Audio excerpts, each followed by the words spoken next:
Hello mga boss, good morning. Welcome to GB Auto Hub mga boss. So today's video mga boss, mag motorcycle sa atong tirada mga boss. Ayan mga boss oh.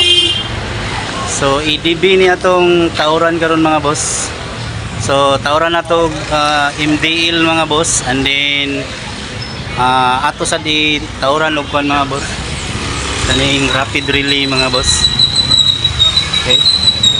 So mao na to itong tawad mga boss oh. Kani tawran na to ani mga boss. Ani and then ilisan po na to kuan mga boss. Kani switch. Kani mga boss wa ilisan. So mao na ni siya diri na ta mo kuan mga boss, mo flashing mga boss. Okay, so ato sa ni tawad mga boss. So, basic tutorial lang mga boss o kung paano tayo magkabit ng MDL mga boss. So ito yung kinabit natin mga boss MDL. Ayan. So nagpalit rin ng customer natin ng switch dito mga boss. Pinalitan niya. Bali ito yung original niya mga boss. Ayan. So ang nakaiba lang dito mga boss, mayroon siyang passing switch ito para sa MDL mga boss. Bali ito lang ang nadagdag mga boss. Okay. So ngayon gi-wiring na natin yung mga boss, MDL. So ang unang gagawin lang natin mga boss, bali baklasin lang natin dito yung cover para mayroon tayong access sa wiring mga boss. Ayun mga boss, tinanggalan natin yung fairing nya. Dalawa lang ang tinatanggal natin mga boss.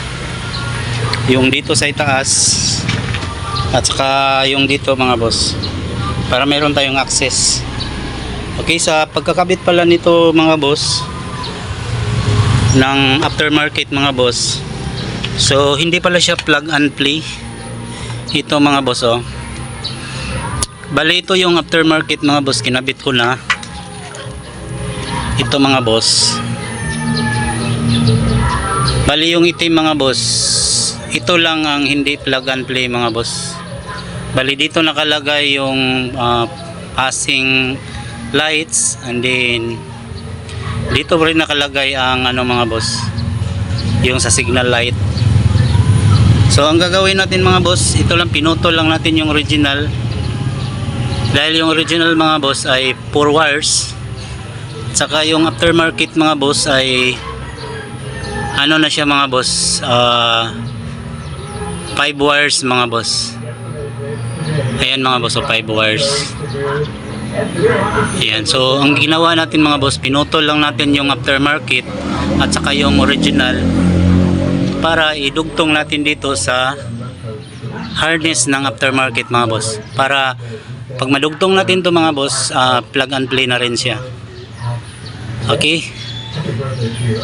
So yun lang ang gagawin natin mga boss.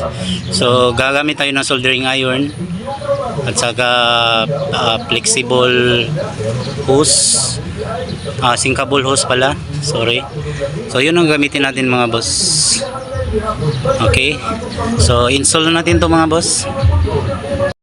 Ayan mga boss, so nakahinang na yung aftermarket na harness mga boss. Yan, dinugtong natin. Bali ito yung original mga boss, sa stock niya 5 wires. So nilipat natin dito sa aftermarket mga boss.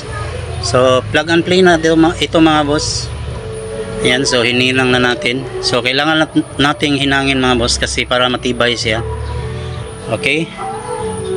Okay mga boss, manatag install sa atong MDL mga boss. So ato testingan mga boss. So ato start.